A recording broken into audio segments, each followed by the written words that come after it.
Intel semiconductor ఇండస్ట్రీకి pioneer, personal computer రెవల్యూషన్కి foundation వేసిన కంపెనీ, అసలు సిలికాన్ వ్యాలీ రైజ్ని ఫ్యూయల్ చేసిన కంపెనీ, కొన్ని డికేడ్స్ పాటు గ్లోబల్ సెమీకండక్టర్ బిజినెస్ని డామినేట్ చేసిన కంపెనీ ఇప్పుడు తంటాలు పడుతుంది. ఈ మధ్య క్వాల్కామ్ అనే సెమీకండక్టర్ కంపెనీ ఇంటెల్ని అక్వైర్ చేయడానికి ట్రై చేసిందని రిపోర్ట్స్ వచ్చాయి. ఇది ఇంటెల్ లాంటి పెద్ద కంపెనీకి చాలా humiliating moment. Intel market cap మొత్తం ఇప్పుడు ఒక్క మనిషి పర్సనల్ నెట్వర్క్ కంటే చిన్నది. Jensen Huang, Nvidia founder. ఎన్విడియాకి ఇప్పుడు $2.7 ట్రిలియన్ మార్కెట్ క్యాప్ ఉంది. ఇంటెల్కి ఏమో $100 బిలియన్ కూడా లేదు. ఈరోజు 14 చిప్ కంపెనీస్ ఇంటెల్ కన్నా హై వాల్యుయేషన్లో ఉన్నాయి. ఒక లీడింగ్ పొజిషన్ నుంచి ఇక్కడి వరకు పడిపోవడం అనేది మామూలు విషయం కాదు. ఈ వీడియోలో ఇది ఎందుకు జరిగింది అనేది చూద్దాం. అండ్ మోర్ ఇంపార్టెంట్లీ, ఎందుకు ఇంటెల్ పని అయిపోయింది అనుకోవడం కరెక్ట్ కాదు అనేది కూడా చూద్దాం. You are watching Wealthism Telugu. Subscribe for more videos like this. First మనం కొన్ని బేసిక్స్ తెలుసుకోవాలి. Mobile phones, computers, laptops, servers లాంటి డివైజెస్లో ప్రాసెసర్ అనేది బ్రెయిన్ లాగా. ప్రాసెసర్ లేకుండా ఈ డివైజెస్ వర్క్ అవ్వవు. ఆ ప్రాసెసర్ని సిలికన్తో తయారు చేస్తారు. సిలికన్ అనేది మనకు భూమి మీద చిక్కే ఒక మెటీరియల్ అనుకోండి. సిలికన్కి ఉండే ఒక ప్రాపర్టీ ఏంటంటే ఇది ఎలక్ట్రిసిటీని లైట్గా కండక్ట్ చేస్తుంది. కాపర్ లాగా ఫుల్గా కండక్ట్ చేయదు, అలా అని వుడ్ లాగా అసలు కండక్ట్ చేయకుండా ఉండదు. అందుకే దీన్ని సెమీ కండక్టర్ అంటారు. అండ్ ఆ సిలికన్ని తీసుకొని దాంతో ఒక పవర్ఫుల్ ప్రాసెసర్ తయారు చేయాలి అంటే దానికి ఒక హైలీ సోఫిస్టికేటెడ్ ప్రాసెస్ ఉంటుంది. ఒక ప్రాసెసర్లో మోస్ట్ ఇంపార్టెంట్ పార్ట్ ఏంటి అంటే ట్రాన్సిస్టర్.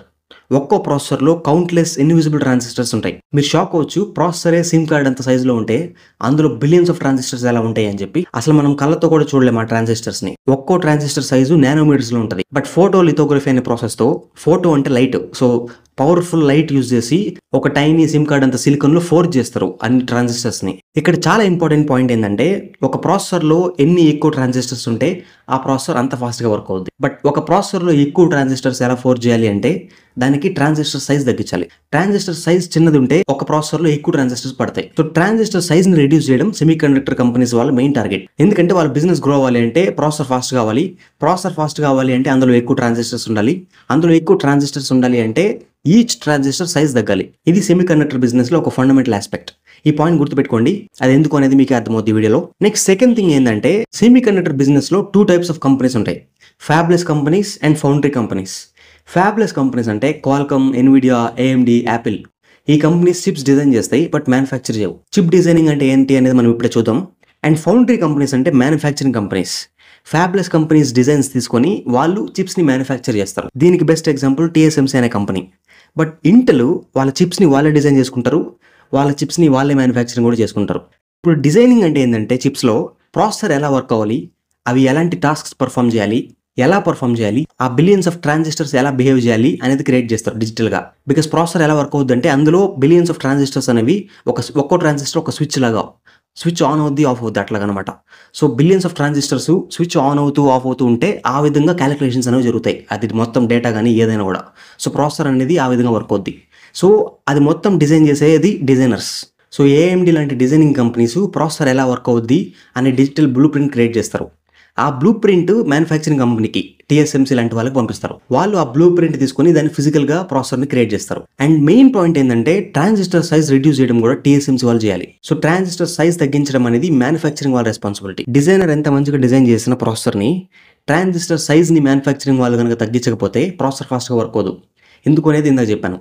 బట్ ఒకవేళ డిజైనింగ్ బాగలేకపోతే మ్యానుఫ్యాక్చరింగ్ వాళ్ళు ట్రాన్సిస్టర్ సైజ్ తగ్గించినా కూడా యూజ్ లేదు. సో ఇప్పుడు మనకు 2 విషయాలు క్లియర్గా అర్థమయ్యాయి. నెంబర్ 1, ప్రాసెసర్ డిజైన్ ఎలా ఉంది అండ్ ట్రాన్సిస్టర్ సైజ్ ఎంత చిన్నది ఉంది. ఈ రెండింటి మీద processor power, speed, efficiency depend అయి ఉంటుంది. సెకండ్, సెమీ కండక్టర్ కంపెనీస్లో 2 టైప్స్ ఉంటాయి. Designers or fabless companies and manufacturers or foundry companies. Intel మాత్రం 2 చేస్తుంది. వాళ్ళ చిప్స్ వాళ్ళే డిజైన్ చేసుకుంటారు, ఆ డిజైన్స్ ని వాళ్ళే మ్యానుఫ్యాక్చరింగ్ చేసుకుంటారు. ఇప్పుడు ఇంటెల్ డిక్లైన్ కి ఫండమెంటల్ రీజన్ ఏంటి అంటే డిజైనింగ్ అండ్ మ్యానుఫ్యాక్చరింగ్ కేపబిలిటీస్ లో ఇంటెల్ వెనకబడిపోయింది. ఫస్ట్, డిజైనింగ్ లో ఇంటెల్ కంటే AMD వాళ్ళు Ryzen ప్రాసెసర్స్ తో మ్యాసివ్ ఇంప్రూవ్మెంట్స్ తీసుకొచ్చారు డిజైన్ లో. దానివల్ల ఇంటెల్ కి కాంపిటీషన్ పెరిగింది AMD నుంచి. సెకండ్ థింగ్, 2014 వరకు ఇంటెల్ చిప్స్ లో ఫాస్ట్ గా ట్రాన్సిస్టర్ సైజ్ రిడ్యూస్ చేసింది TSMC తో కంపేర్ చేస్తే. 2014 లో Intel 14 nanometre transistor chips introduce చేసింది. TSMC, Intel's main rival in manufacturing, 14 nanometre chips ని 2015 లో తీసుకొని వచ్చింది. సో ఇంటెల్ TSMC కంటే ముందుగానే తీసుకొచ్చింది ఇక్కడ. బట్ 2014 తర్వాత 14 నానోమీటర్ నుంచి స్మాలర్ ట్రాన్సిస్టర్ చిప్స్ కి మూవ్ అవడంలో ఇంటెల్ TSMC కంటే వెనకబడిపోయింది. ఇంటెల్ 10 నానోమీటర్ చిప్స్ ని 2016 లో ప్లాన్ చేసింది, బట్ అది 2019 వరకు డిలే అయింది. TSMC 10 నానోమీటర్ చిప్స్ ని 2017 లోనే తీసుకొచ్చింది. TSMC 7 నానోమీటర్ చిప్స్ 2018 లో తీసుకొచ్చింది. ఇంటెల్ 7 నానోమీటర్ చిప్స్ 2023 లో తీసుకొచ్చింది. TSMC వాళ్ళు 3 నానోమీటర్ చిప్స్ ని డిసెంబర్ 2022 లో తీసుకొచ్చారు. ఇంటెల్ ఏమో 2024లో తీసుకొచ్చింది. సో 2014 తర్వాత TSMC ఇంటెల్ని స్మాలర్ ట్రాన్సిస్టర్ చిప్స్ ప్రొడ్యూస్ చేయడంలో బీట్ చేసింది. స్మాలర్ ట్రాన్సిస్టర్ అంటే ఫాస్టర్ చిప్స్ అని మనకు తెలుసు. AMD చిప్స్ TSMC మ్యానుఫ్యాక్చర్ చేస్తుంది కాబట్టి AMD ప్రాసెసర్స్ ఇంటెల్ కంటే బెటర్ అయ్యాయి. Because AMD is better design, TSMC is better manufacturing వల్ల.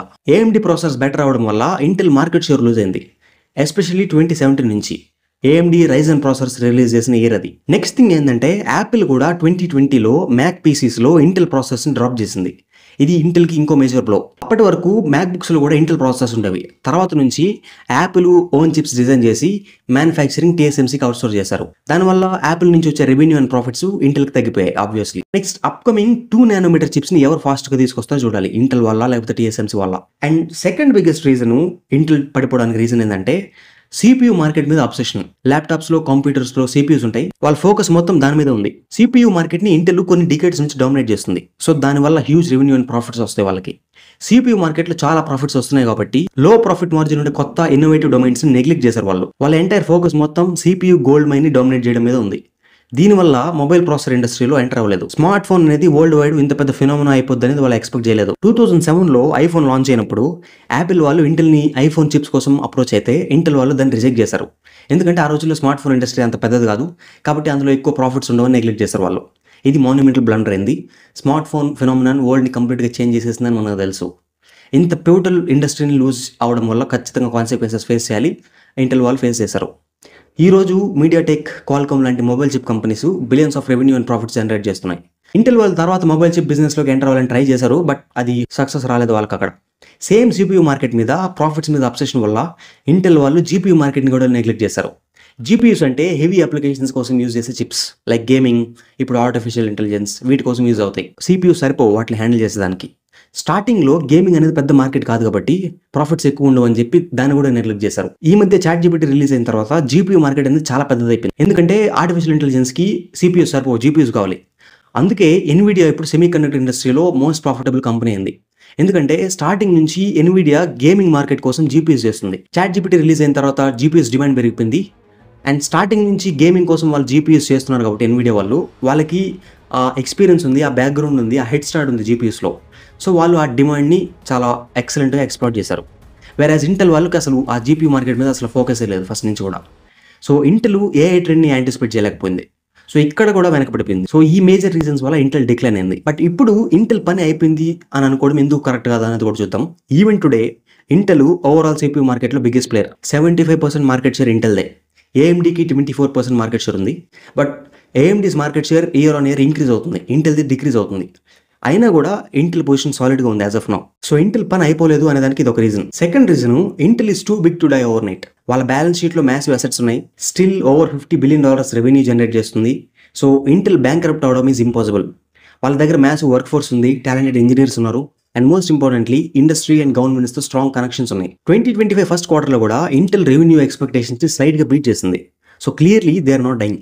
And Intel massive cost cutting decisions తీసుకుంటుంది. రీసెంట్గా 15,000 వర్క్ ఫోర్స్ని లే ఆఫ్ చేశారు. సో ఇది ప్రాఫిట్ మార్జిన్స్ని, బ్యాలెన్స్ షీట్ని ఇంకా స్ట్రెంథెన్ చేస్తుంది. Next reason, former CEO Pat Gelsinger introduce చేసిన IDM 2.0 స్ట్రాటజీ. ఇది ఒక లాంగ్ టర్మ్ స్ట్రాటజీ అనమాట. మనం ఏదైతే ఇందాక డిస్కస్ చేసామో స్మాలర్ ట్రాన్సిస్టర్ చిప్స్ తీసుకురావడంలో వెనకబడిపోయింది అని, ఇప్పుడు ఇంటెల్ వాళ్ళు దాన్ని ఫిక్స్ చేయడానికి హెవీగా మ్యానుఫ్యాక్చరింగ్ మీద ఫోకస్ చేస్తున్నారు. ఇప్పటి వరకు ఇంటెల్ అనేది వేరే కంపెనీస్ డిజైన్ చేసే చిప్స్ని వాళ్ళు మ్యానుఫ్యాక్చర్ చేయరు. లైక్ AMD వాళ్ళు చేసి ఇంటెల్ వాళ్ళకి ఇవ్వడం, ఎన్విడియా వాళ్ళు చేసి ఇంటెల్ వాళ్ళకి ఇవ్వడం, అట్లా చేయరు. ఓన్లీ ఇంటెల్ వాళ్ళ చిప్స్నే వాళ్ళే డిజైన్ చేసుకుని వాళ్ళే మ్యానుఫ్యాక్చరింగ్ చేస్తారు. సో మోస్ట్ కంపెనీస్ TSMC మీద డిపెండ్ అయ్యాయి మ్యానుఫ్యాక్చరింగ్ కోసం. ఇది TSMCకి మ్యాసివ్ రెవెన్యూ అండ్ ప్రాఫిట్స్ తీసుకొచ్చింది. బట్ IDM 2.0తో ఇంటెల్ అదర్ కంపెనీస్ చిప్స్ కూడా మ్యానుఫ్యాక్చర్ చేస్తుంది. సో TSMCతో డైరెక్ట్ కాంపిటీషన్. దానికోసం ఇంటెల్ వాళ్ళు కొత్త మ్యానుఫ్యాక్చరింగ్ ఫెసిలిటీస్ బిల్డ్ చేయడానికి హెవీ ఇన్వెస్ట్మెంట్ చేస్తున్నారు. ఇది కనుక సక్సెస్ఫుల్ అయినా కొంచెం కూడా TSMC మార్కెట్ షేర్ని ఇంటెల్ క్యాప్చర్ చేయడం స్టార్ట్ చేస్తుంది. సో దానివల్ల ఇంటెల్స్ రెవెన్యూ అండ్ ప్రాఫిట్స్ పెరుగుతాయి. ఇంకో బిగ్ థింగ్ ఏంటంటే ఇంటెల్కి US గవర్నమెంట్ నుంచి ఫండింగ్ వస్తుంది అండ్ లో ఇంట్రెస్ట్ లోన్స్ కూడా వస్తాయి. సో ఇంటెల్కి US గవర్నమెంట్ బ్యాకింగ్ ఉంది. ఎందుకంటే సెమీ కండక్టర్స్ అనేవి ఒక కంట్రీ డెవలప్ అయ్యే దాంట్లో కానీ చాలా టెక్నాలజీస్లో, ఈవెన్ మిలిటరీ టెక్నాలజీలో కూడా చాలా ఇంపార్టెంట్.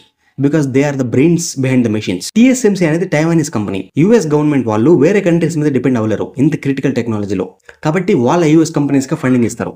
ఇంటెల్ యూఎస్లో పెద్ద కంపెనీ కాబట్టి వాళ్ళకి ఖచ్చితంగా ఆ ఫండింగ్లో కొంత పాట వస్తుంది. ఫైనల్ రీజన్ ఏంటి అంటే ఇంటెల్కి ఇంకా హోప్స్ ఉన్నాయని చెప్పడానికి ఇంటెల్స్ న్యూ CEO లిప్ బూటాన్. ఇతనికి చాలా క్రెడిబిలిటీ అండ్ ట్రాక్ రికార్డ్ ఉంది. 2009 టు 2021 వరకు క్యాడెన్స్ అనే కంపెనీని సక్సెస్ఫుల్గా రన్ చేశాడు. క్యాడెన్స్ కూడా semi conductor related company, so industry background ఉంది. అండ్ వాల్డన్ ఇంటర్నేషనల్ అనే వెంచర్ క్యాపిటల్ కంపెనీ కూడా పెట్టాడు ఈయన.